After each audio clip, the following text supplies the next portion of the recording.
Saya bisa melaporkan siapa saja yang hadir di kelas pada pagi hari ini. Tolong dinyalakan sebentar. Oh ya, saya juga minta izin ya buat direkam ya.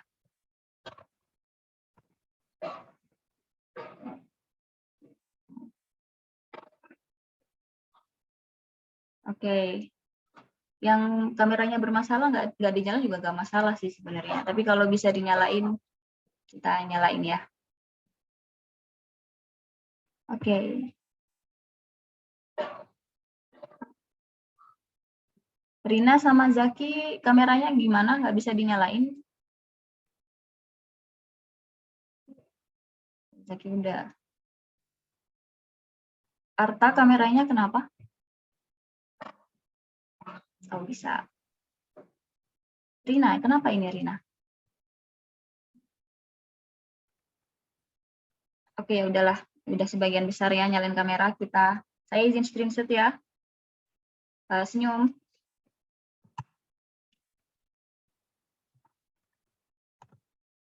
Oke. Oke, sudah. Terima kasih. Bisa ditutup kameranya biar nggak terlalu berat.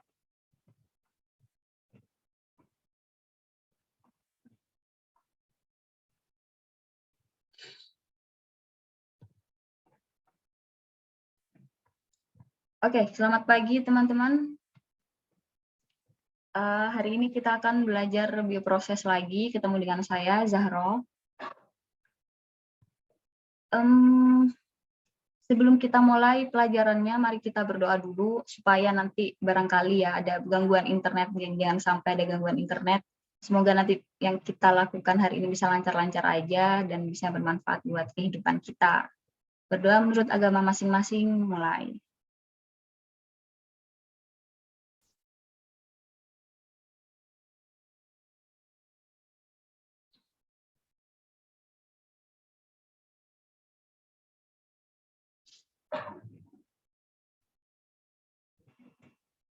Oke, berdoa selesai.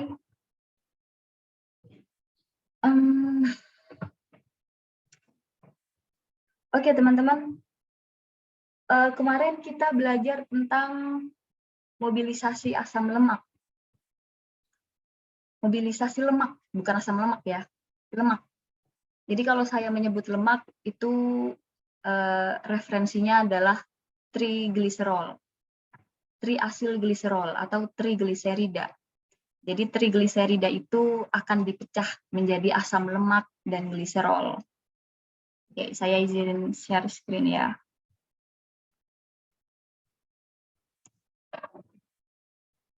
Sebelumnya kita sedikit review tentang apa yang sudah kita pelajari kemarin. Jadi ini berkenaan dengan jalur lemak, bagaimana lemak itu diubah menjadi energi. Karena yang sebelumnya kita pelajari adalah tentang jalur glukosa ya, karena kita belajar glikolisis dan kemudian masuk siklus Krebs dan elektron transport chain dan lain sebagainya. Nah, kali ini kita akan belajar lemak. Oke, yang kemarin kita pelajari adalah bahwa triasilgliserol atau trigliserida itu dapat dipecah menjadi asam lemak dan gliserol ketika tubuh kita berada dalam kondisi low level glucose, artinya sedang lapar istilahnya ya. Kita sedang lapar, atau mungkin seperti sekarang umat muslim sedang melakukan puasa. Jadi ketika tidak ada pasokan glukosa yang masuk, tubuh kita akan secara otomatis menggunakan cadangan lemak atau cadangan trigliserida di dalam tubuh kita untuk diubah menjadi asam lemak dan gliserol, di mana gliserol akan masuk ke dalam aliran darah secara langsung dan akan diubah menjadi energi melalui jalur gluconeogenesis, sedangkan asam lemak akan diubah juga menjadi ATP melalui jalur yang namanya beta oksidasi. Nah, hari ini kita akan belajar tentang beta oksidasi. Saya tunjukkan jalurnya ya. Aduh, ini kenapa kalau agak lemot ya?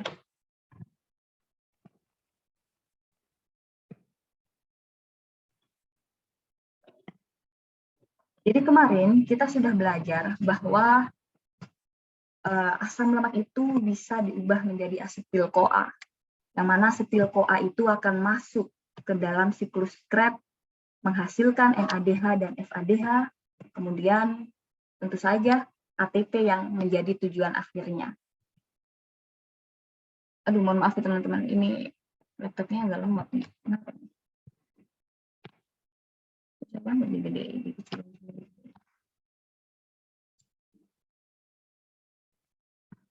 Ini dia.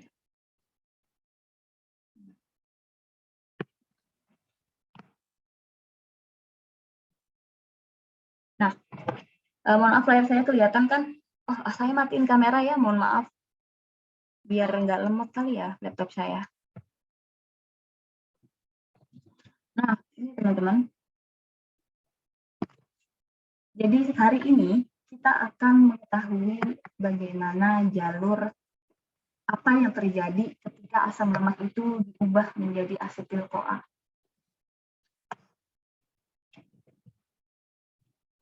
Yang prosesnya disebut dengan beta oksidasi. Nah, kemarin kita belajar bahwa asam lemak itu tidak bisa langsung untuk mengalir di aliran darah. Asam lemak harus dibawa oleh albumin. Ya kan? Nah, sebelum masuk ke dalam sel, asam lemak itu harus dilakukan aktivasi. Nah, aktivasi itu melibatkan beberapa enzim dan protein. Karena kita tahu, begini teman-teman. Bentar. Kalau kalian masih ingat dengan, mohon maaf saya ganti headset dulu ya.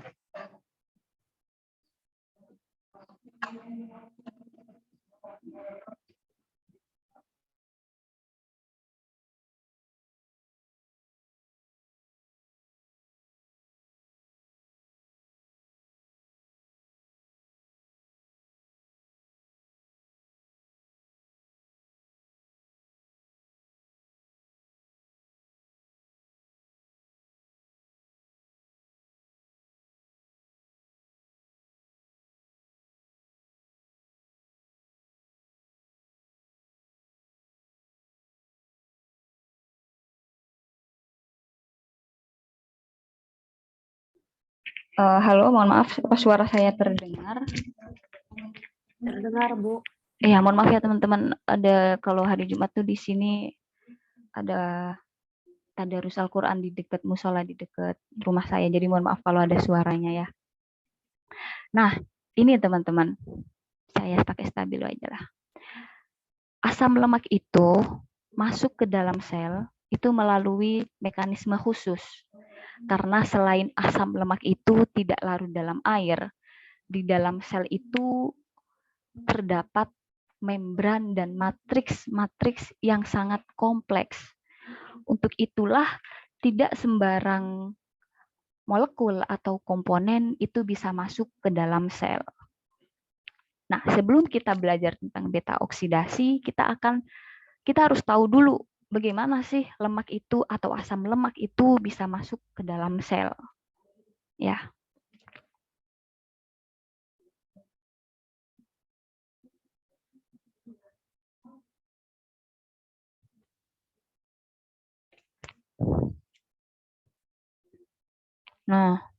Nah, di sini, aduh, ini karena ngupdate kayaknya kemarin Windows. Jadi begini, beda tampilannya sama kemarin.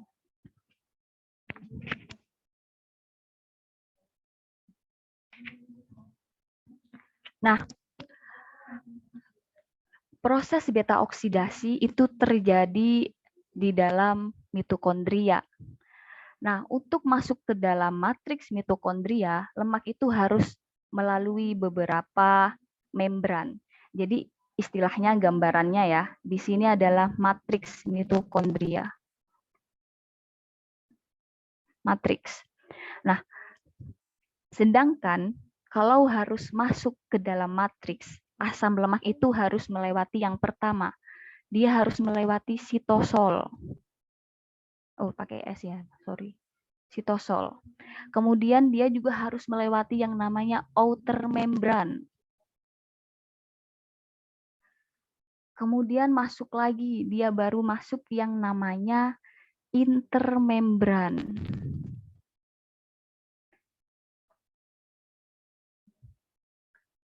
Barulah dia masuk ke dalam inner membran dan masuk ke dalam mitokondria. Nah, kalau kalian ingat dulu, harusnya kalian pas di awal mata kuliah ini sudah dijelaskan tentang bagian-bagian sel ya. Jadi yang ada di sebelah kiri ini ya, ini adalah mitokondria, ada di dalam sel. Nah, jadi mitokondria itu ada matriksnya di dalamnya. Nah, proses oksidasi asam lemak itu terjadi di dalam matriks mitokondria ini. Jadi bukan di luarnya ya. Nah, ini tuh lapisannya banyak teman-teman. Jadi tidak semudah itu lemak itu masuk ke dalam matriks mitokondria. Nah, satu hal lagi. Lemak atau asam lemak itu tidak bisa ada di dalam sel dalam keadaan asam lemak. Jadi, dia harus mempunyai gugus CoA. Bentar, saya gambarkan dulu. Misalnya di sini kita mempunyai yang paling umum ya di dalam tubuh kita itu adalah asam palmitat. Asam palmitat itu ada 16C. 1, 2, 3, 4, 5.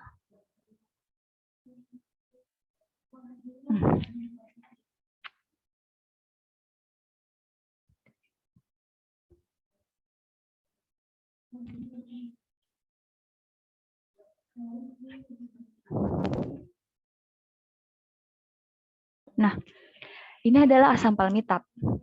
Di dalam sel, dia tidak bisa masuk dalam keadaan asam palmitat. Jadi, dalam prosesnya, dia harus diubah menjadi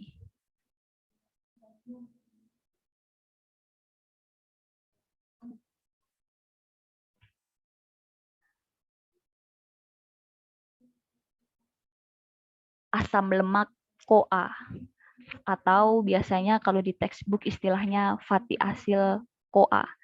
Jadi gugusnya itu harus ditambahin dengan CoA. Istilahnya, tiket masuknya asam lemak menuju ke dalam sel itu adalah gugus CoA.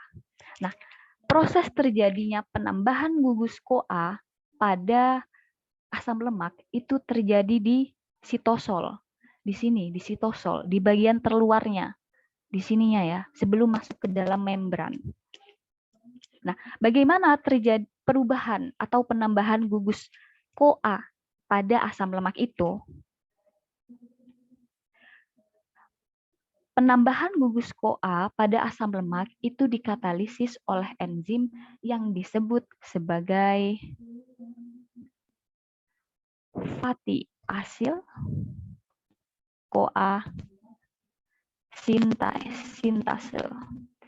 Jadi gampangnya ya kalau kita ditanya enzim apa yang terlibat dalam pembuatan A atau pembuatan B, kita tinggal nambahin nama kata sintase. Jadi misal pembuatan asam lemak CoA, berarti nama enzimnya ya asam lemak CoA sintase gitu ya. Secara gampangnya seperti itu. Itu terjadi di sitosol. Nah, kemudian apa yang terjadi ketika asam lemak itu sudah mempunyai tiket masuk untuk masuk ke dalam sel? Apakah dia dengan mudahnya bisa masuk ke dalam sel? Sayangnya tidak. Asam lemak itu bukan asam lemak ya yang agak ketat ininya regulasinya. Jadi tubuh kita ini sebenarnya didesain dengan sangat luar biasa ya. Tubuh kita itu nggak sembarangan nerima sesuatu untuk masuk ke dalam sel dan juga banyak sekali regulasi-regulasi yang harus dipenuhi supaya kita membuat sesuatu bisa masuk ke dalam sel. Nah, ini adalah misalnya saja asam lemak ya, asam lemak CoA yang akan masuk ke dalam sel.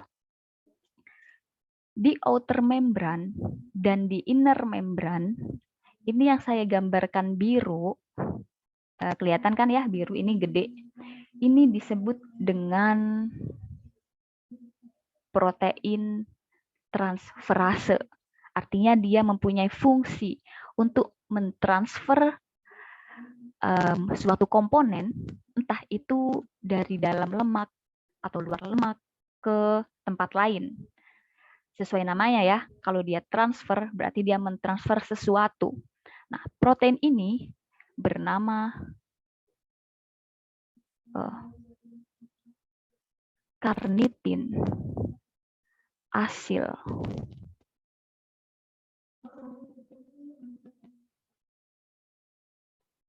transferase. Lagi-lagi ini adalah sebuah enzim ya. Jadi kalau dia enzim, dia fungsinya untuk memindahkan sesuatu dari satu tempat ke tempat lain, dia bernama transferase. Karena bioproses itu ya banyak sekali melibatkan enzim. Jadi paling enggak kita harus ngerti kalau namanya transferase fungsinya ini. Kalau namanya sintase fungsinya ini. Oke, nanti kita bakal ketemu banyak enzim. Ya, nanti yang fungsinya oksidasi namanya ini, yang fungsinya reduksi namanya ini, gitu ya. Nah, yang ada di outer membran, dia adalah karnitin asil transferase tipe 1. Sedangkan yang ada di inner membran, dia adalah karnitin asil transferase tipe 2. Istilahnya, karnitin asil transferase ini kayak jadi ini loh, yang bagian ngecek tiketnya. Jadi mereka itu akan mengecek si asil CoA ini, asam lemak CoA, apakah dia layak untuk masuk ke dalam sel atau tidak. Nah, karnitin asil transferase ini, dia punya 2 tugas. Kita ngomongin yang tipe 1 dulu, yang ada di outer membran. Ketika dia ketemu dengan asil CoA, fatty asil CoA ya, di sitosol, maka dia akan mengambil gugus CoA dari asam lemak tersebut. Lah, kenapa Bu kok diambil? Padahal kan CoA itu gugus tiket, yang jadi tiket suatu asam lemak untuk bisa masuk ke dalam sel. Nanti dulu ada ceritanya ya teman-teman. Nah, tugas yang pertama dia adalah mengambil gugus CoA dari asam lemak. Tugasnya yang kedua adalah dia menambahkan gugus karnitin. Oh, saya ganti warna ya. Saya kok warnanya tetap aja.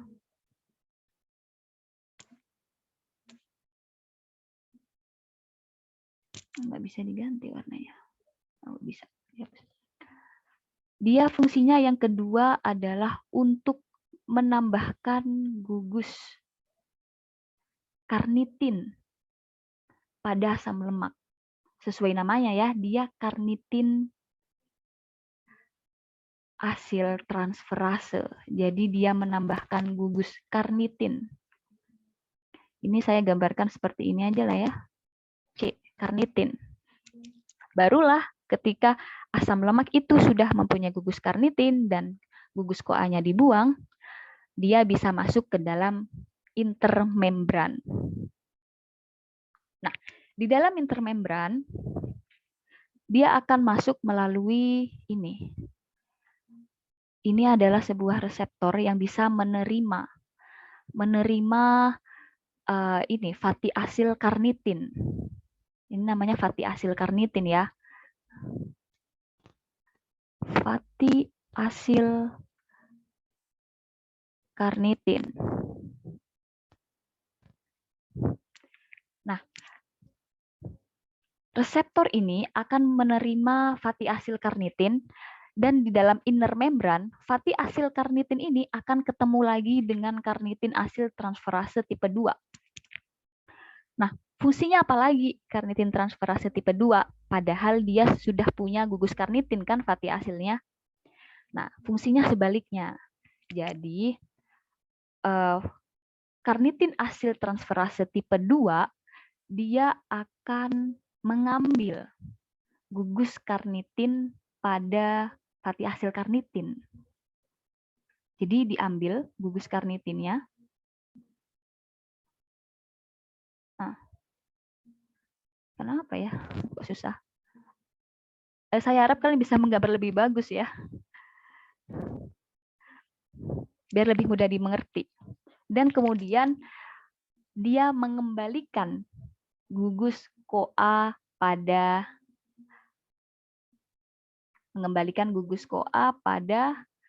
asam lemak tersebut. Sehingga yang terbentuk di dalam matriks adalah, ini arahnya salah nih. Yang terbentuk di dalam matriks kembali lagi menjadi bentuk asam lemak CoA.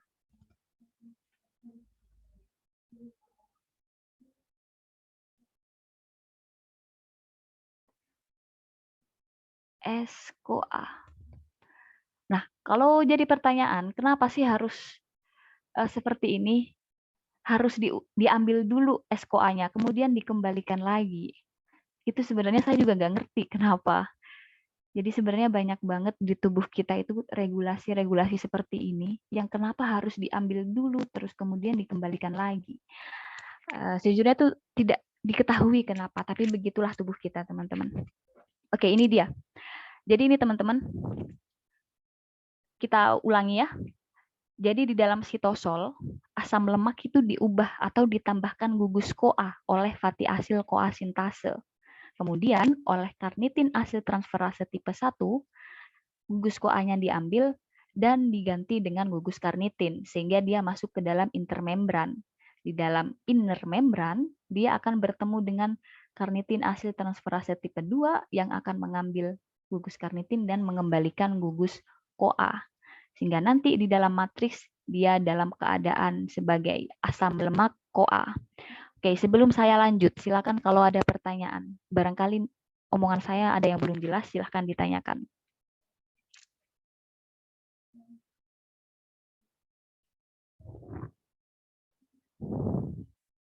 Oke, gimana? Ada pertanyaan?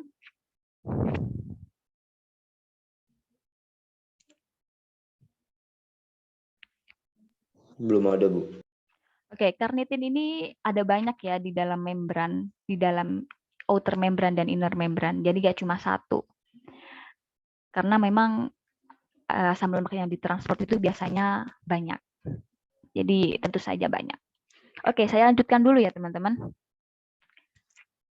Kalian familiar nggak dengan kata hibernasi? Hibernasi itu biasanya contohnya beruang ya. Beruang yang kalau kalian tahu beruang beruang grizzly. Itu biasanya mengalami yang namanya hibernasi. Nah, hibernasi itu biasanya dilakukan di musim dingin. Jadi mereka itu tidur dalam waktu yang sangat lama dan nggak bangun-bangun. Baru setelah musim dingin berakhir, mereka bangun.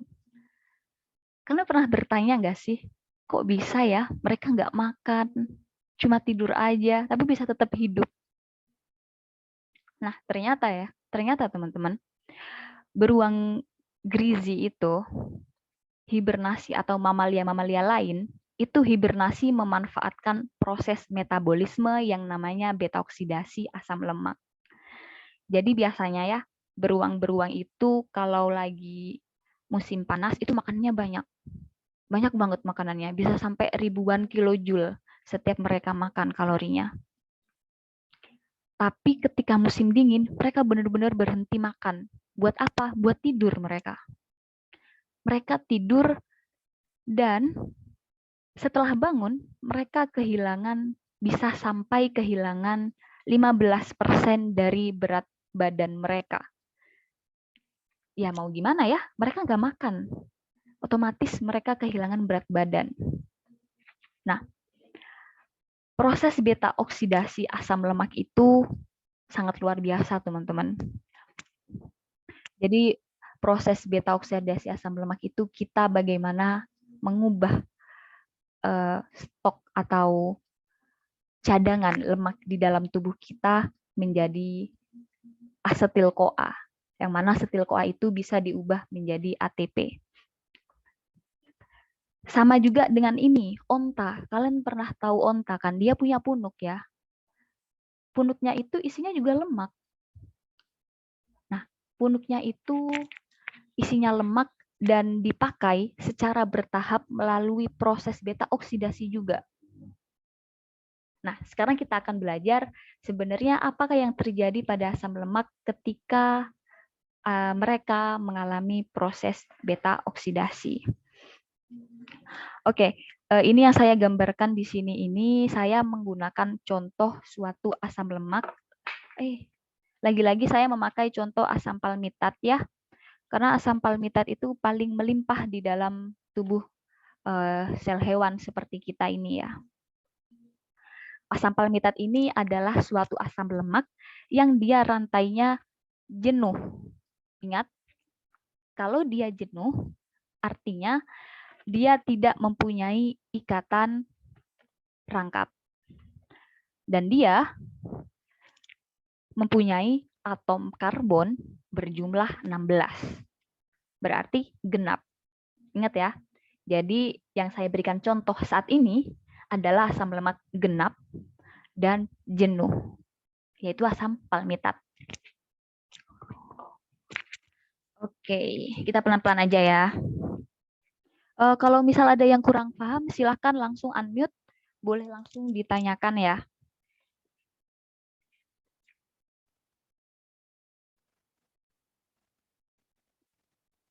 Oh ya, misal nanti, misal kalau koneksi saya bermasalah juga minta tolong diingetin ya, biar saya ulangin. Nanti kalau ada yang suaranya kurang bagus. Oke. Oke, teman-teman. Jadi ini ibaratnya di dalam matriks ya. Ini sudah ada di dalam matriks. Ada namanya asam palmitat. Ini yang saya gambar warna ungu ini sebenarnya anggap saja lah ini karnitin asil transferase tadi. Mereka sudah bisa memasukkan asam lemak dengan gugus CoA. Oh, mohon maaf ya teman-teman. Ini gugus CoA-nya saya ganti warna merah saja ya. Biar terlihat bedanya ya antara asam lemak dan asam lemak CoA. Oke. Proses beta oksidasi itu ada 4. Kalau kalian hafal atau mungkin kalian familiar dengan siklus asam sitrat atau siklus Krebs yang kemarin kalian sudah pelajarin, kalian akan dengan mudah mengingat bagaimana proses beta oksidasi asam lemak. Oke. Proses yang pertama adalah oksidasi. Jadi,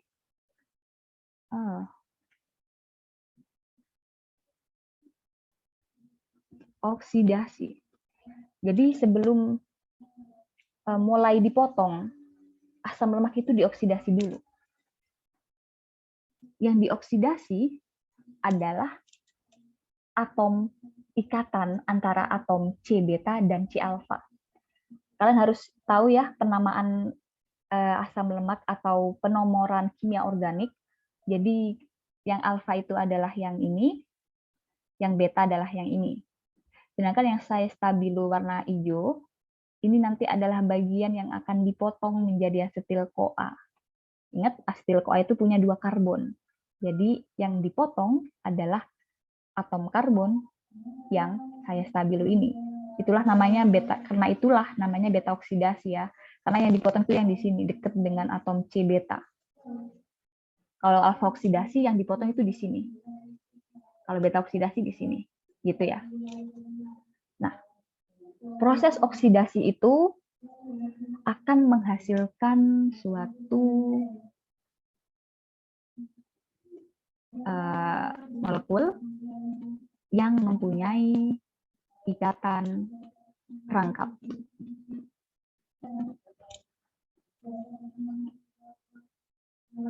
Jangan lupa, yang di sini adalah atom C beta. Biar kalian nggak lupa. Nah, sekarang kalau oksidasi, kalau kalian ingat ya, siklus asam sitrat atau siklus Krebs, proses oksidasi yang pertama itu akan selalu melibatkan suatu molekul penting, yaitu ada yang ingat molekul apa yang terlibat dalam proses oksidasi pada siklus Krebs yang pertama? Ayo sekalian kita recall, kita mengingat juga pada proses siklus Krebs. FADH 2 kali. Benar. Jago banget, siapa tadi yang jawab? Renita, Bu. Oke, Renita. Udah hafal Renita berarti ya, siklus Krebs. Oke, benar.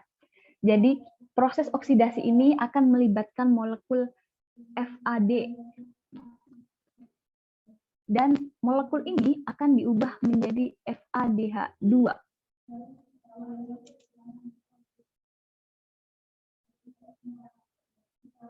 Nah,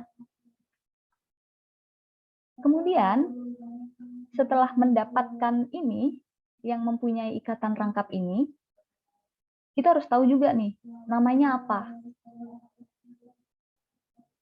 Molekul ini namanya adalah trans, karena ini konformasinya trans ya. Jadi seharusnya kalau saya tulis akan lebih baik seperti ini, teman-teman. Biar kelihatan transnya ya. Aduh.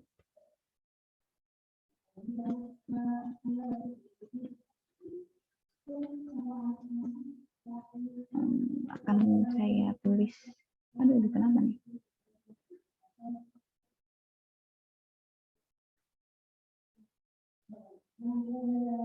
Nah, gini. Nah, jadi ini selalu mempunyai konfigurasi trans. Hasil oksidasi asam lemak pada proses beta oksidasi itu selalu mempunyai konfigurasi trans. Sehingga namanya adalah trans delta. Delta 2. Ingat, delta itu adalah penamaan pada atau notasi ikatan rangkap pada asam lemak. Enoil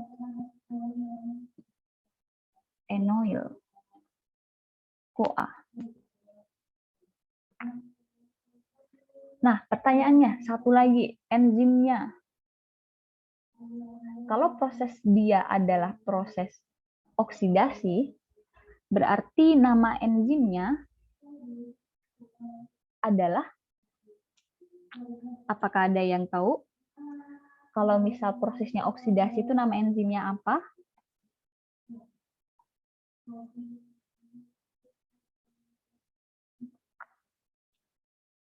Proses oksidasi itu adalah pengurangan hidrogen. Sehingga namanya adalah asil CoA.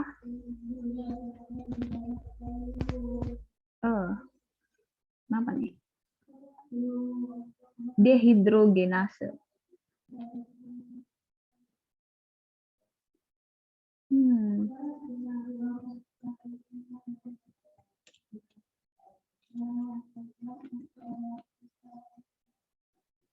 Dehidrogenase.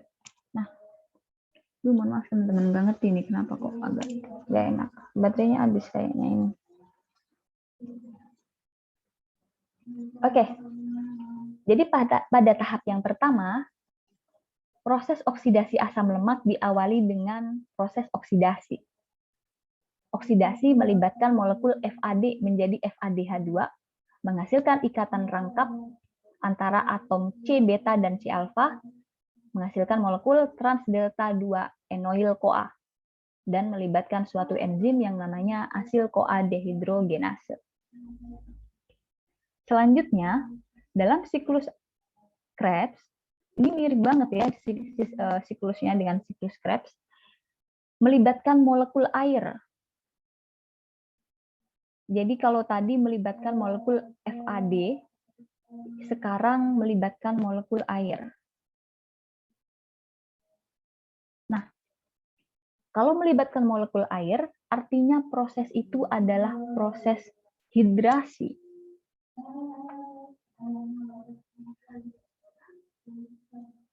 Hydration.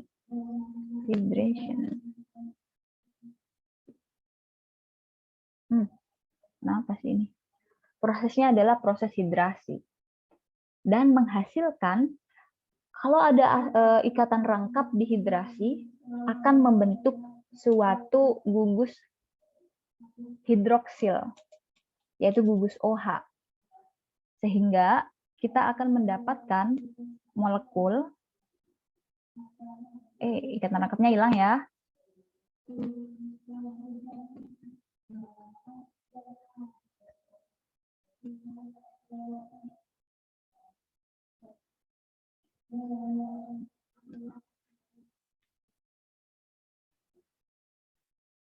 Kita akan mendapatkan molekul apa ini? Ini adalah molekul beta hidroksi. Sehingga molekul itu disebut beta. Kenapa beta? Karena yang mempunyai gugus hidroksi ada pada atom karbon beta. Beta hidroksil. Kenapa sih ini susah? Hidroksi asil. Karena ini adalah asil CoA ya, jadi asil, jangan lupa asilnya. Asil CoA. Ini kenapa sih ya? Kok susah?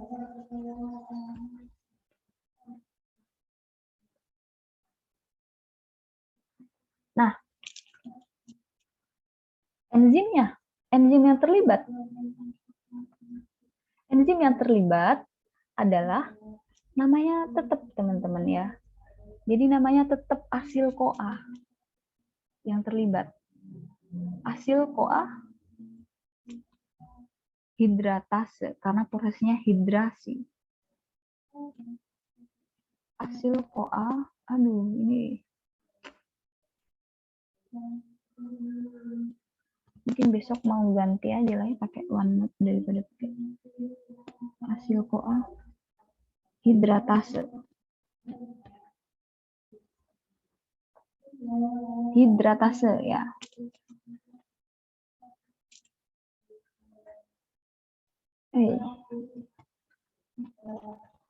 Nah, proses yang pertama adalah oksidasi. Proses yang kedua adalah hidrasi. Sekarang proses yang ketiga. Sama persis dengan proses pada siklus Krebs.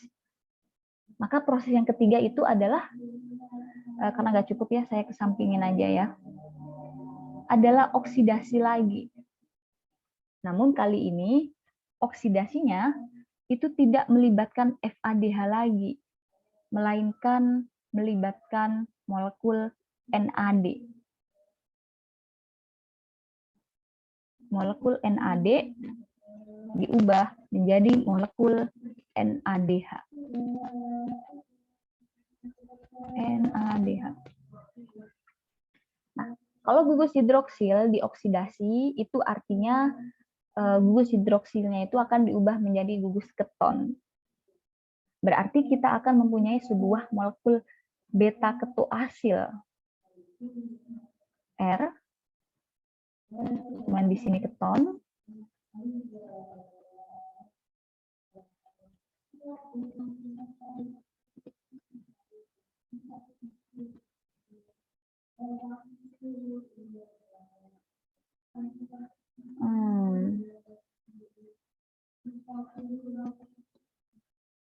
CoA. Ini molekul apa? Ini adalah molekul beta ketoasil.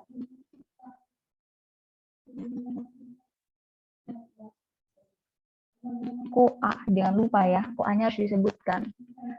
Karena asam lemak itu, karena ini bukan lagi asam lemak, tapi asil CoA. Gugus asamnya diganti dengan gugus CoA.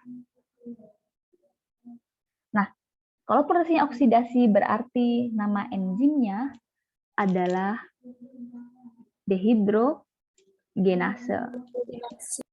Benar. Oke.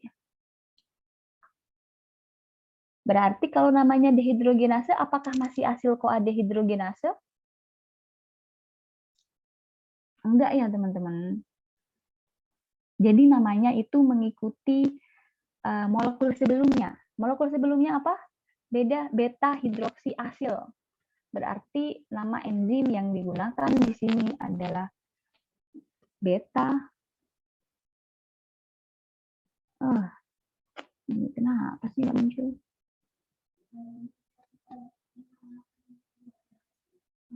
Beta hidroksiasil dehidrogenase. Kok A-nya jangan lupa ya. Aduh, kenapa nih? Ini kayaknya mau habis nih baterainya nih. Ini dia agak sensitif.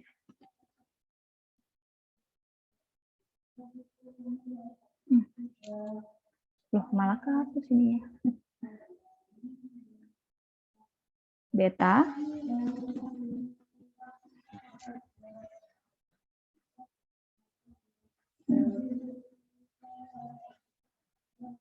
hidroksi asil CoA dehidrogenase.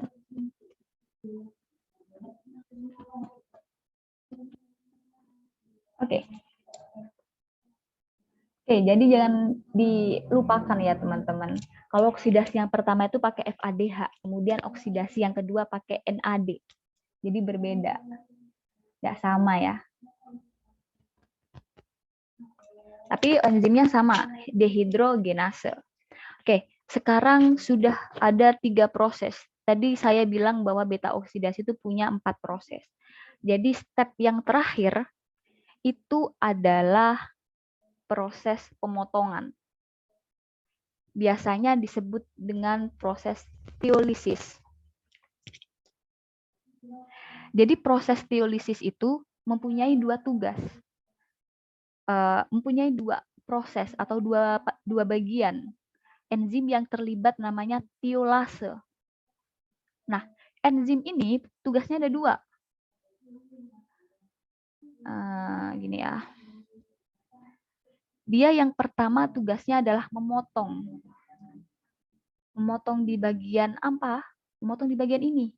Yang saya stabilo di atas ya. Di sini. Ini dipotong menjadi molekul asetil CoA. Jadi hasilnya adalah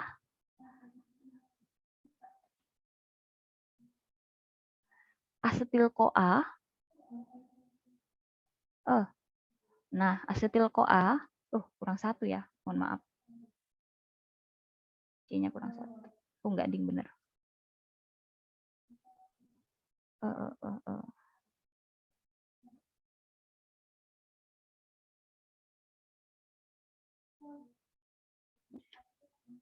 Dan satu lagi ada apa? Ya, sisa pemotongannya. Sisa pemotongannya itu adalah ini, asam lemaknya. Dan dia tentu saja harus sudah ditambahin dengan gugus CoA juga. Makanya enzim yang terlibat di sini itu mempunyai 2 tugas. Tugas yang pertama, dia adalah memotong. Memotong ikatan pada atom karbon beta.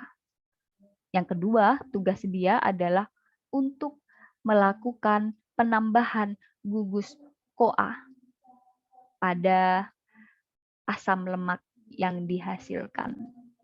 Enzimnya adalah tiolase. Kalau kalian ingat namanya kondensasi, Claisen condensation kalau nggak salah ya, di kimia organik, itu kebalikannya. Jadi kebalikan dari reaksi kondensasi pada kimia organik. Nah, kemudian yang lainnya bagaimana? Ini asam lemak yang di sini apa yang terjadi? Tentu saja dia akan mengulang proses beta oksidasi dari awal. Sehingga nanti akan dihasilkan banyak asetil CoA. Nah, sekarang saya nanya nih. Kalau saya tadi pakai asam palmitat, berapa asetil CoA yang dihasilkan? Asam palmitat itu ada 16. Berapa asetil CoA yang dihasilkan dari beta oksidasi asam palmitat? Ada yang bisa jawab?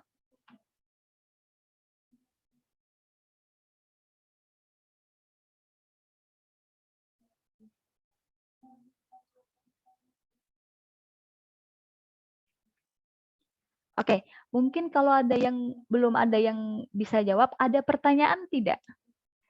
Ada yang kurang ngerti tidak?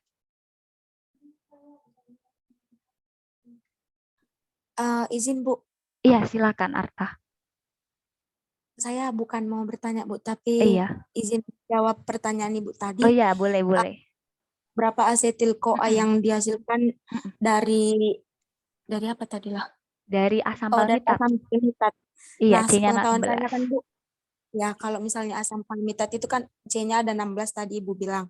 Nah, setiap asam lemak itu akan dipecah jadi 2 atom C seperti itu Bu. Jadi kalau asam palmitat atom C-nya ada 16, berarti asetil CoA-nya ada 8 Bu. Oke, benar. Nah, sekarang aku tanya lagi nih Arta nih. Berapa proses beta oksidasi yang terjadi untuk menghasilkan 8 asetil CoA dari satu asam palmitat?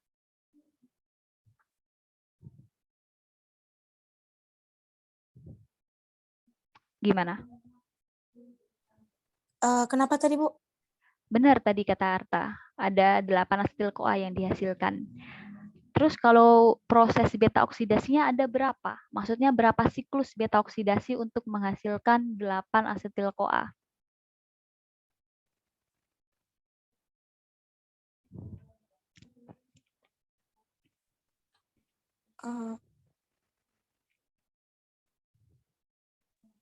Kurang yakin sih Bu. Yakinnya berapa?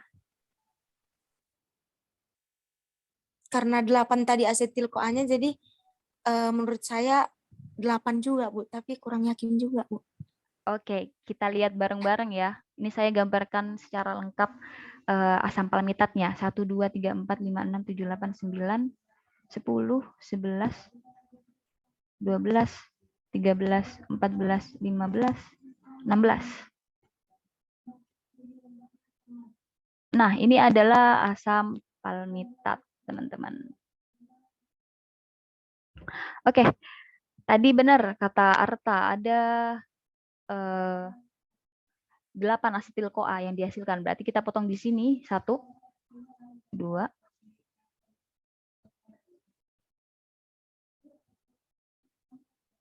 nah, akan menghasilkan 8 asetil CoA. Namun, kalau kita lihat di sini, proses beta oksidasi yang terakhir itu akan menghasilkan langsung 2 asetil CoA. Lihat, jadi kalau kita lihat nih pemotongannya itu hanya terjadi 7 kali, bukan 8. Jadi, paham nggak teman-teman? Jadi dalam proses beta oksidasi ini diulang sebanyak 7 kali untuk mendapatkan 8 asetil CoA. Karena yang terakhir di sini, proses beta oksidasinya itu langsung menghasilkan 2 asetil CoA. Karena pemotongannya menghasilkan 2 asetil CoA. Nggak perlu diulang lagi. Gitu ya. Jadi kalau mau cari berapa asetil CoA yang dihasilkan, ya tinggal kita bagi 2 aja. Karena asetil CoA itu karbonnya ada 2. Sedangkan kalau ditanya berapa siklus beta oksidasi yang terjadi untuk menghasilkan sekian asetil CoA, caranya kita kurangi 1 asetil CoA-nya. Jadi 8 dikurangi 1. Jumlahnya ada 7. Ada 7 siklus beta oksidasi. Oke, sebelum saya lanjutkan, kalau ada pertanyaan silahkan. Mungkin ngomong saya kurang jelas, atau mungkin tulisan saya juga kurang jelas. Silakan ditanyakan. Saya izin tanya Bu. Silakan. Itu tadi kan Bu, hasil asetil CoA-nya itu ada 8. Tapi kalau dalam reaksi betanya itu tadi jadi 7. Lalu satu asetil CoA-nya kemana Bu? Asetil CoA-nya tetap 8. Jadi gini, Arta. Coba lihat gambar yang saya gambar di bawah. Kelihatan kan ya? Kelihatan Bu. Asetil CoA-nya kan dipotong pakai hijau-hijau ini ya. Saya gambar pakai warna hijau. Ini saya potong menjadi 2 karbon, 2 karbon. Ya kan? Nah, nanti satu proses beta oksidasi akan menghasilkan ini. Proses beta oksidasi pertama menghasilkan ini yang saya lingkarin. Proses beta oksidasi kedua menghasilkan ini. Proses beta oksidasi ketiga menghasilkan ini. Keempat ini, kelima ini, keenam ini. Nah, proses beta oksidasi ketujuh itu langsung menghasilkan 2 karena yang dipotong itu di sini. Paham nggak maksudnya? Halo, Arta? Iya, Bu. Paham nggak maksudnya? Jadi pada proses beta oksidasi yang terakhir, itu atom karbonnya ada 4. Jadi kalau 1 dipotong menjadi asetil-CoA, sisanya juga asetil-CoA. Gimana? Berarti yang di sebelah kiri itu langsung 2 gitu ya, Bu, hasilnya? Bener. Yang paling proses terakhir itu menghasilkan langsung 2 asetil-CoA. Karena kalau dipotong kan gini kan misalnya 16 nih. 16 dikurangi 2, proses beta oksidasi yang pertama atom karbonnya 16. Proses beta oksidasi yang kedua karbonnya ada 14. Beta oksidasi yang ketiga karbonnya 12. Keempat 10. Kelima 8. Keenam 6. Ketujuh 4. Proses beta oksidasi ketujuh itu ada 4 karbon. Nah, 4 karbon ini 1, 2, 3, 4. 1, 2, kelebihan. 1, 2, 3, 4. Gini ya. Nah, proses beta oksidasi yang ke-7 itu ada 4 karbon ini. Nah, 4 karbon itu akan dipotong seperti ini. Ini dipotong. Sehingga menghasilkan ini asetil-CoA, ini juga nanti ditambahin gugus CoA. Ada 2 karbon kan? Ditambahin gugus CoA sehingga menghasilkan masing-masing 2 asetil-CoA. Paham tidak? Paham, Bu. Terima kasih banyak, Bu. Oke. Yang lain gimana? Ada yang kurang ngerti nggak?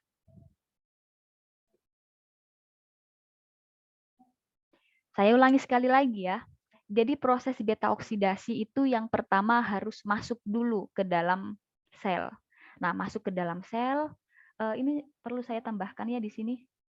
Yang tadi saya kasih tahu ini. Proses penambahan CoA, gugus CoA pada asam lemak itu memerlukan ATP. Jadi perlu digaris bawahi ya teman-teman. Jadi pas kita nambahin CoA pada asam lemak itu perlu ATP. Jadi kita harus memperhatikan penggunaan ATP-nya nanti ya. Nah, kemudian masuk ke dalam matriks mitokondria, asam lemak itu akan dioksidasi menjadi trans delta 2 enoyl CoA. Ingat ya, enzim yang bekerja pada proses oksidasi di sini itu akan selalu menghasilkan molekul trans. Nah, kemudian enzim yang di sini itu hanya akan bekerja pada molekul trans. Jadi ketika di sini terbentuknya cis, itu tidak akan dapat bekerja enzim hidratasenya ini. Jadi proses beta oksidasinya tidak akan berlangsung. Begitu. Jadi setelah dilakukan oksidasi, kita lakukan hidrasi. Kita oksidasi lagi dan kita potong menggunakan enzim yang namanya tiolase. Jadi kalau saya mau memudahkan kalian ya, prosesnya itu O, H, O, T. O, H, gini. Yang pertama adalah oksidasi, yang kedua hidrasi, ketiga oksidasi lagi, yang keempat tiolisis menggunakan enzim tiolase. Di mana pada proses oksidasi yang pertama akan menghasilkan enoil. Enoil itu artinya ada ikatan rangkapnya ya, menghasilkan enoil. Kemudian yang kedua hidrasinya itu akan menghasilkan hidroksil. Dan kemudian oksidasi yang kedua menghasilkan keton. Dan kemudian yang terakhir tentu saja menghasilkan asetil-CoA.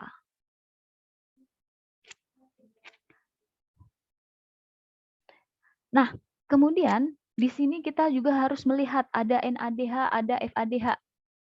NADH dan FADH ini sama juga dengan yang dihasilkan pada siklus Krebs, yang mana FADH dan NADH ini akan masuk ke dalam elektron transport chain, menghasilkan air, dan kemudian nanti akan menghasilkan ATP. Jadi tujuan akhirnya itu kemana-mana pokoknya ATP. Entah nanti dia awalnya dari glukosa, dari asam lemak, kalau di dalam tubuh hasil akhirnya adalah ATP. Oke, gimana teman-teman? Apakah ada pertanyaan sebelum saya lanjutkan?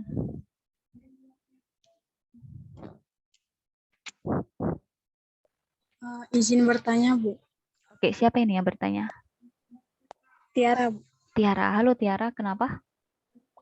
Tadi kan, Bu, yang di bagian oksidasinya itu yang terbentuk itu biasanya berupa trans kan, Bu? Trans delta 2-enoyl-CoA. Benar. Nah, yang ingin saya tanyakan, Bu, nah dalam kondisi apa kemungkinan muncul dia berupa cis? Dan kalau dia muncul berupa cis, berarti proses pengulangan pemasukan CoA tadi harus berulang, Kak, Bu? Atau diulang? Seperti itu, Bu. Oke, terima kasih Tiara, pertanyaannya bagus sekali. Benar, sebenarnya begini teman-teman. Asam lemak itu macam-macam. Ada yang jenuh, ada yang tidak jenuh. Yang saya berikan contoh di sini adalah asam lemak jenuh, artinya tidak mempunyai ikatan rangkap. Akan tetapi, nanti akan berbeda kasusnya ketika kita mempunyai sebuah asam lemak yang mempunyai ikatan rangkap. Nah, sayangnya, ikatan rangkap pada asam lemak itu selalu mempunyai konformasi cis, bukan trans. Sehingga proses beta oksidasinya itu perlu ditambahkan. Ditambahkan proses namanya reduksi. Kalau nanti saya jelaskan lebih lanjut ya, tapi saya jelaskan secara singkat dulu.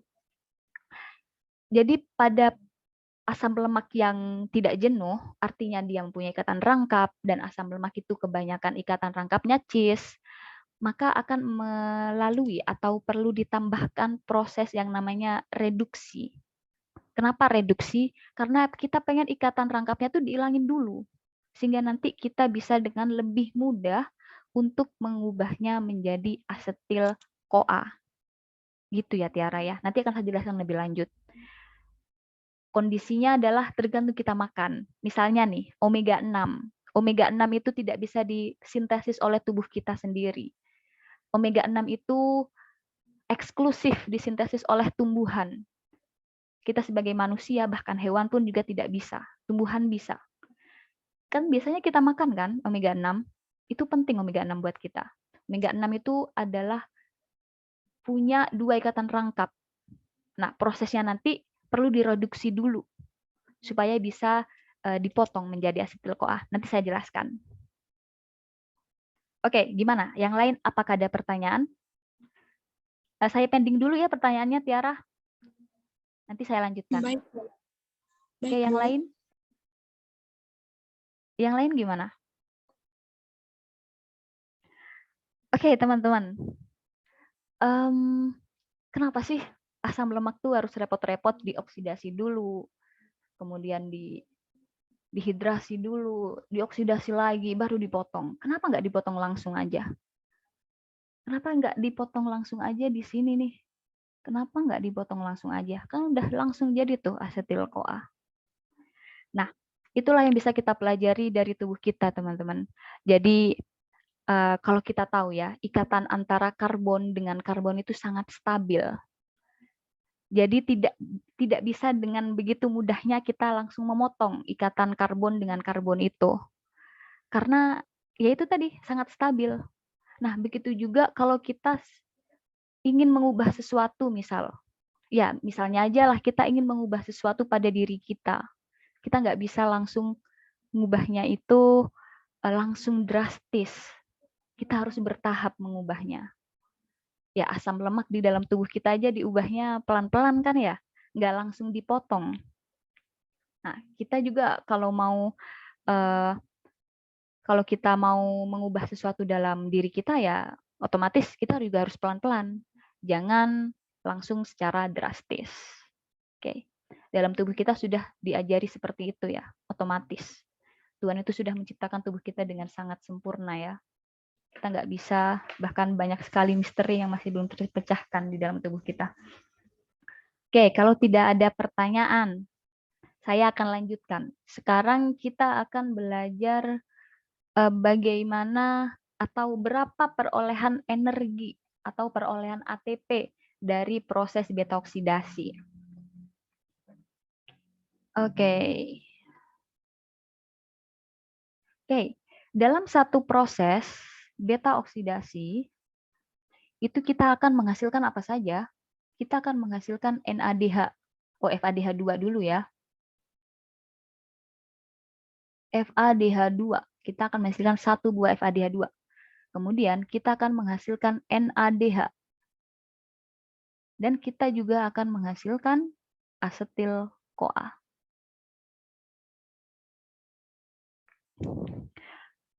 Oke, sekarang kita hitung berapa jumlahnya ketika kita mempunyai 7 siklus beta oksidasi. Tadi saya bilang kan, kalau dia ini asam palmitat untuk untuk melakukan beta oksidasi penuh, kita membutuhkan 7 siklus.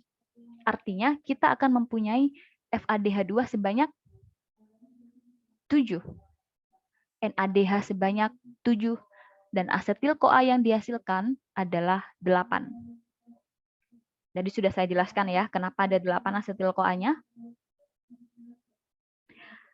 Nah, sekarang kita harus ingat juga bahwa pada proses penambahan CoA, itu kita membutuhkan 1 ATP. Jadi kita minus 1 ATP untuk menambahkan gugus CoA. Tadi ya, ini yang saya bilang tadi. Penambahan gugus CoA oleh fatty acyl CoA sintase itu membutuhkan ATP. Jadi di sini kita minus 1 ATP.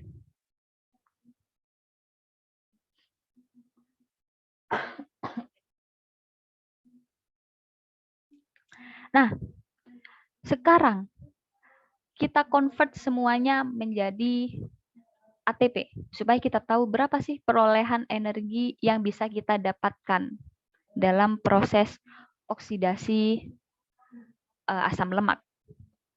Ada yang masih ingat, 1 FADH2 itu senilai berapa ATP?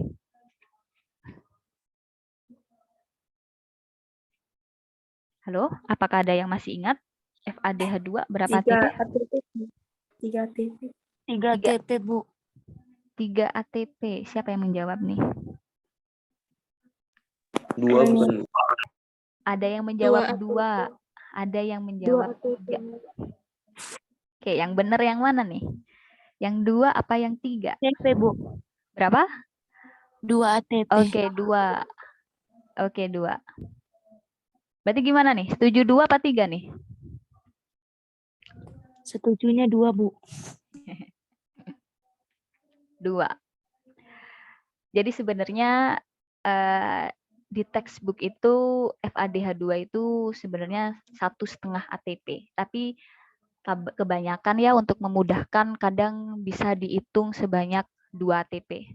Jadi biar mudah ya kita hitung sebagai 2 ATP. 2. Kalau NADH, ada yang ingat berapa ATP NADH? 3 ATP, Bu. 3 ATP, benar. Dalam textbook biasanya ditulis 2,5. Untuk memudahkan kita tulis 3 saja. Sedangkan asetil-CoA itu akan langsung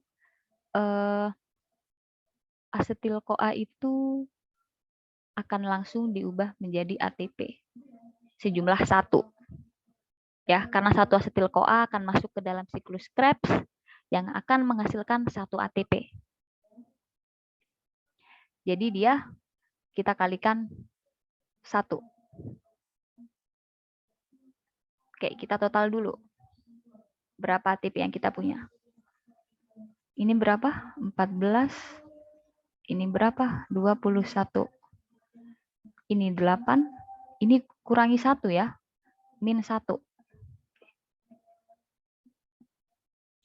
Oke, berapa ATP yang dibutuhkan yang kita punya pada akhirnya? 8, ini berarti 7 ya, 7, 8, 8 tambah 4, 12. Ada 42 ATP, benar kan ya? Benar kan Iya, ya? Bu. Segitu. Iya, Iya, Bu. Bu. Oke. Nah, sebentar.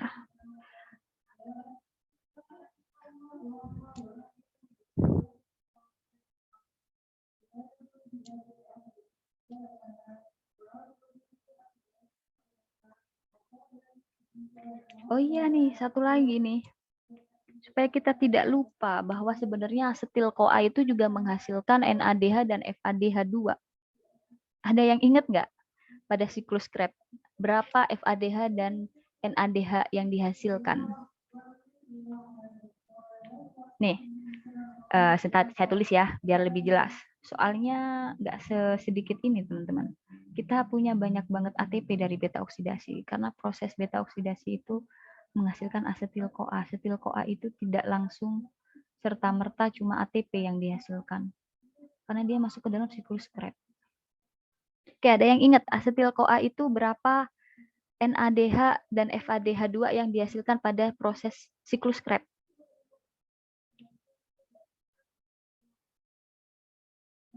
Ada berapa? Kalau NADH NADH-nya berapa? NADH-nya 3, Bu. 3, Bu. NADH-nya 3, benar. Kalian masih ingat ya? Seru banget ternyata. FADH-nya berapa? 1. Benar. Sip. Nah, berarti kalau misal kita punya 8 asetil-CoA, berarti NADH dan FADH2-nya ada berapa? Izin jawab, Bu. Iya, silakan. Kalau NADH-nya jadi 24, Benar. kalau FADH-nya 8, Bu. Benar. Oke. Sekarang kita convert NADH sama FADH-nya ke dalam ATP. Ini kita kalikan 3, ini kita kalikan 2. Berarti kita punya berapa ATP?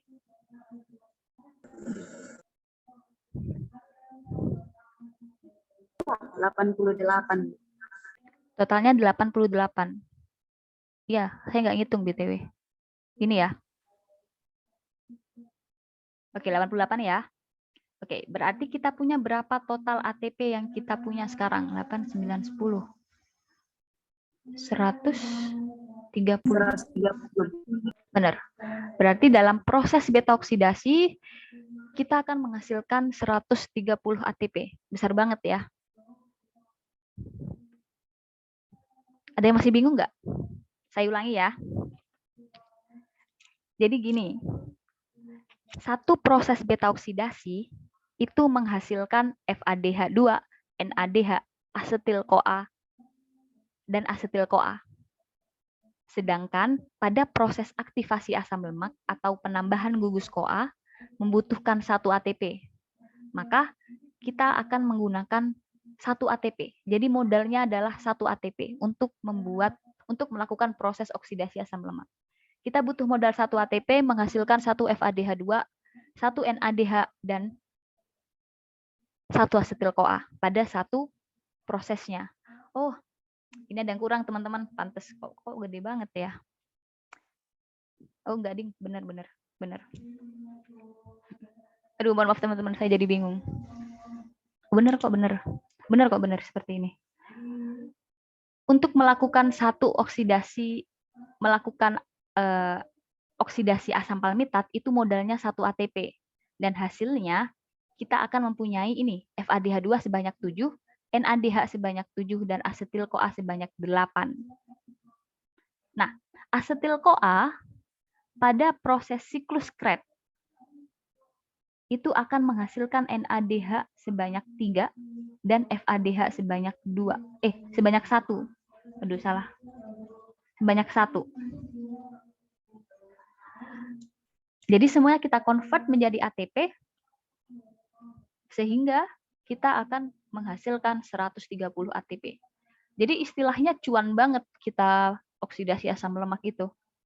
kita cuma modal 1 ATP bisa menghasilkan 130 ATP. Ya, sebenarnya walaupun asam lemaknya itu juga besar ya, tapi untuk energinya, oksidasi asam lemak itu modalnya cuma 1 ATP. Oke, udah paham kan dari sini kan? Atau masih bingung nih? Halo? Paham, Bu. Oke, kalau ada yang belum paham, boleh saya ulangin? Tapi kalau udah paham ya sudah saya lanjutkan. Oke, gimana? Apakah ada yang masih ingin ditanyakan?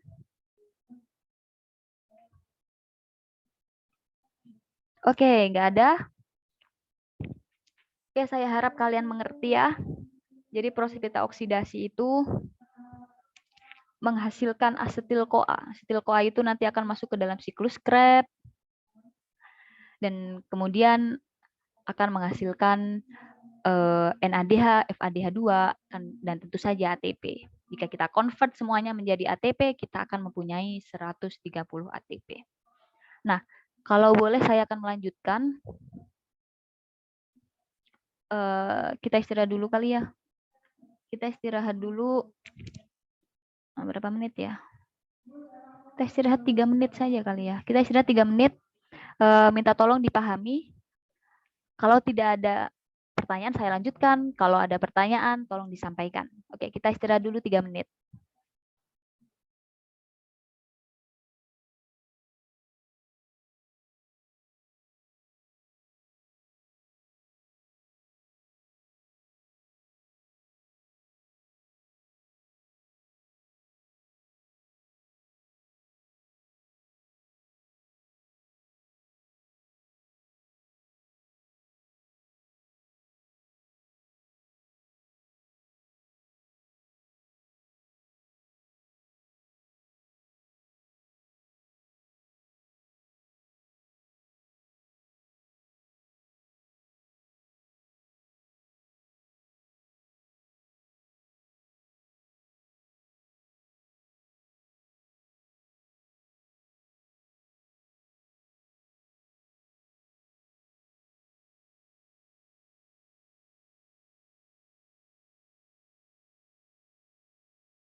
Oke, kita lanjutkan. Saya akan di sini menjelaskan pertanyaan dari Tiara tadi ya. Apa jadinya kalau kita ketemu dengan yang ikatan rangkapnya berkonformasi cis. Tapi sebelum itu, kalau ada pertanyaan silahkan. Halo?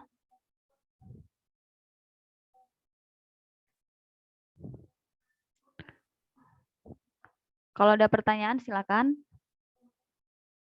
Kalau tidak ada akan saya lanjutkan ya. Nah, kita akan berangkat dari sebuah asam lemak omega 6 yang tidak bisa kita sintesis sendiri, yang mempunyai berapa ya atom karbonnya? Ada 18. 1, 2, 3, 1, 2, 3, 4, 5, 6.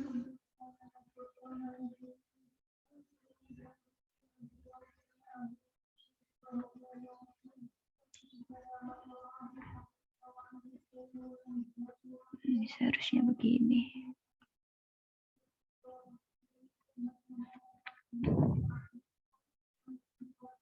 Oke, ini adalah sebuah asam linoleat, namanya linoleic. Berarti kalau di sini namanya linoleil-CoA. Linoleil-CoA atau asam linoleat ini merupakan turunan omega 6. Kita tidak bisa mensintesisnya sendiri, kita bisa mendapatkannya dari makanan, utamanya dari tumbuhan ya. Dia mempunyai 2 ikatan rangkap pada atom C, nomor 9 dan nomor 12. Sehingga notasinya biasanya dinotasikan sebagai delta 9, delta 12. Nah, asam lemak ini mempunyai ikatan rangkap yang berkonformasi cis. Jadi kita tidak bisa langsung menggunakan enzim hidratase yang tadi pada proses beta oksidasi untuk melakukan hidratasi. Jadi nggak bisa ya. Kita harus melakukan beberapa modifikasi. Nah, tentu saja karena ujungnya dia ini tidak ada rangkapnya, maka ini bisa dipotong secara langsung melalui proses beta oksidasi sehingga akan menghasilkan 3 asetil CoA. Nah, prosesnya tentu saja normal karena pada atom karbon sebelum nomor 9 itu bisa dilakukan beta oksidasi secara langsung karena belum bertemu rangkap ya. Nah, kemudian ketika dia bertemu dengan atom karbon rangkap pada atom nomor 9, maka kita perlu melakukan isomerasi dulu. Oh, ini rangkapnya belum. Ada 2 proses ya yang berbeda, yaitu isomerasi dan reduksi. Sebentar, saya gambar yang benar dulu. Sehingga kalau dia dikurangin 6, dia akan 12. Nah, seperti ini. Jadi ini ada 12. 12 atom karbon setelah dipotong menjadi 3 asetil CoA ya. Awalnya 18, kemudian dipotong menjadi 3 asetil CoA sehingga yang bersisa adalah 12 atom karbon. Jadi ada beberapa step tambahan. Step tambahannya itu melibatkan isomerase. Isomerase itu adalah enzim yang berfungsi untuk melakukan penataan ulang pada suatu molekul organik. Ini molekul organik ya, asam lemak. Jadi isomerase dan kemudian ada satu lagi yaitu reduktase. Dia akan mereduksi. Jadi ikatan rangkapnya nanti akan direduksi. Oke, nanti kita lihat seperti apa prosesnya.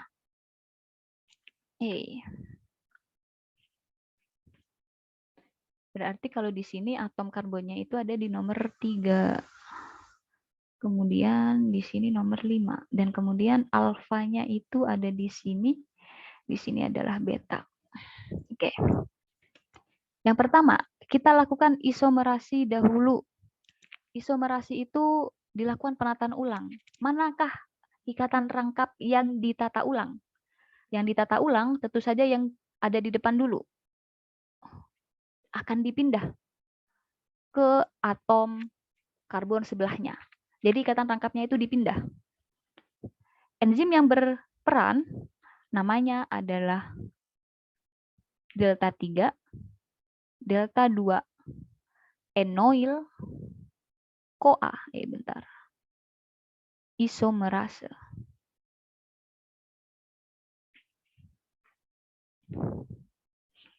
Oh iya, ini namanya tadi belum dinamain ya.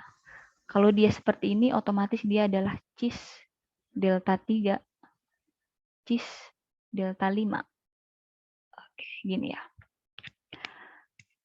Setelah dilakukan isomerasi, dia akan menghasilkan suatu molekul yang mempunyai ikatan rangkap berkonformasi trans.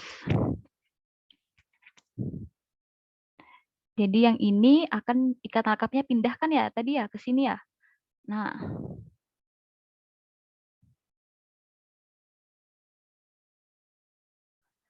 S-CoA. Begini ya. Oh, rangkapnya sini belum ditulis. Nah. Sehingga akan menghasilkan suatu molekul trans delta 2 cis. Cis berapa ini tadi? 1, 2, 3, 4, 5. Cis 5. Enzim yang terlibat adalah enzim isomerase. Nah, kalau kita sudah melihat seperti ini, ikatan rangkap yang ada di sini sudah mempunyai konformasi trans. Untuk itu, dia bisa untuk melalui proses beta oksidasi secara normal, karena tadi enzim apa tadi? Enoyl-CoA hidratase itu hanya melayani substrat atau melayani yang mempunyai ikatan rangkap berkonformasi trans. Jadi, bagian yang di sini sudah bisa dipotong menjadi asetil-CoA sehingga menghasilkan satu asetil-CoA. Nah, kemudian selain itu dia akan mengalami yang namanya reduksi. Reduksi itu akan melibatkan enzim yang namanya reduktase. Sama seperti sebelumnya ya. Jadi ikatan rangkapnya ini akan dipindah ke sebelahnya. Berarti di sini. Selain tadi dipotong, yang ini juga dilakukan proses isomerasi lagi. Yang ini sudah kepotong ya berarti ya. Berarti, oh berarti nggak begini nih.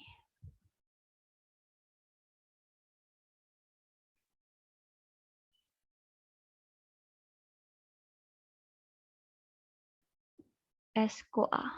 Oke. Oke, seperti ini ya. Jadi kemudian dia setelah dilakukan isomerasi, dia akan bisa melakukan proses beta oksidasi secara normal, dan kemudian sekaligus dia akan dilakukan reduksi lagi. Nah, reduksinya itu melibatkan enzim reduktase. Namanya adalah enoyl-CoA reduktase.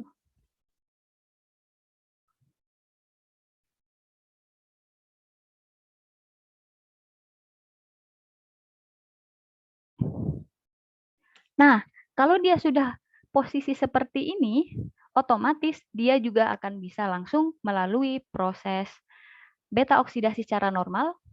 Ingat, beta oksidasi itu ikatan rangkapnya selalu di antara alfa dan beta, dan kemudian selalu berkonformasi trans.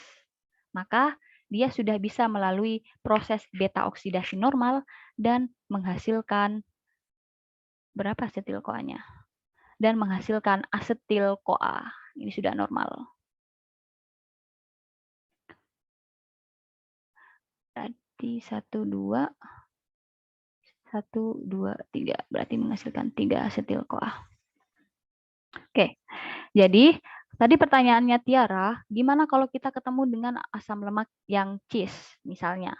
Nah, ketika kita ketemu dengan asam lemak yang cis, kita lakukan isomerasi dulu. Isomerasinya tentu saja kita akan melakukan penataan ulang pada ikatan rangkapnya, jadi dipindah ke sebelahnya. Setelah dipindah ke sebelahnya, enzim ini juga akan mengubah konformasinya menjadi trans, sehingga bisa dilakukan proses beta oksidasi secara normal. Nah, kemudian juga dilakukan proses reduksi.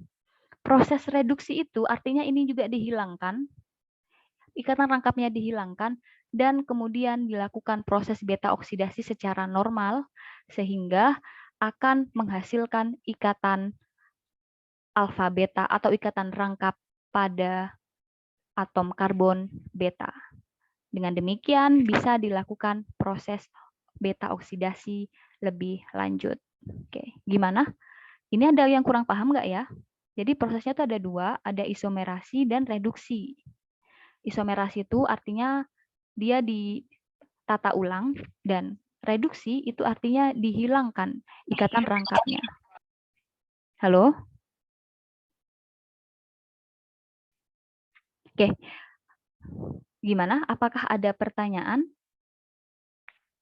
Ini akan saya jelaskan lebih lengkapnya besok ya, supaya nanti kita lebih mengerti. Jadi nanti akan saya berikan contoh yang ikatan rangkapnya 1 dan ikatan rangkapnya 2. Gitu ya. Ini kan ikatan rangkapnya 2. Nanti besok saya berikan contoh yang ikatan rangkapnya 1.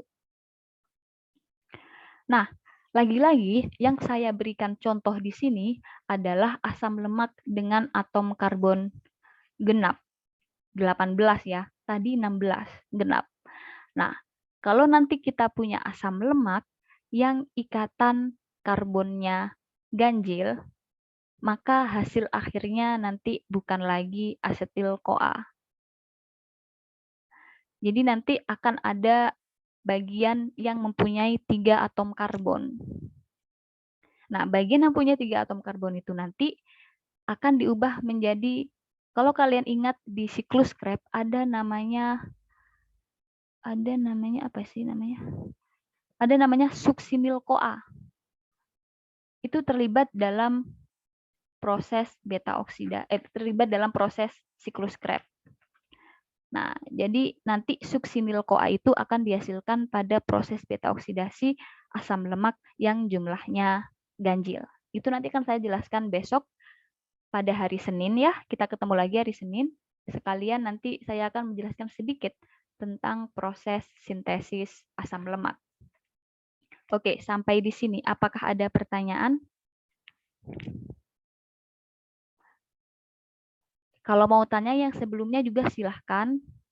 Jadi hari ini kita belajar beberapa hal. Yang pertama, kita belajar tentang proses masuknya asam lemak ke dalam sel, kemudian proses beta oksidasi pada asam lemak tidak jenuh. Yang jenuh dulu ya tadi ya, jenuh dulu. Oh, ini saya salah tulis berarti. Ini kenapa aku nulis di sini coba?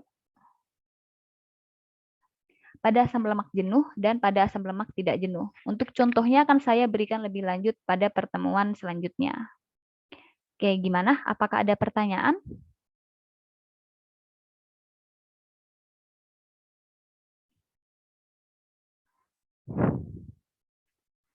Oke, kalau tidak ada pertanyaan, bisakah kita akhiri?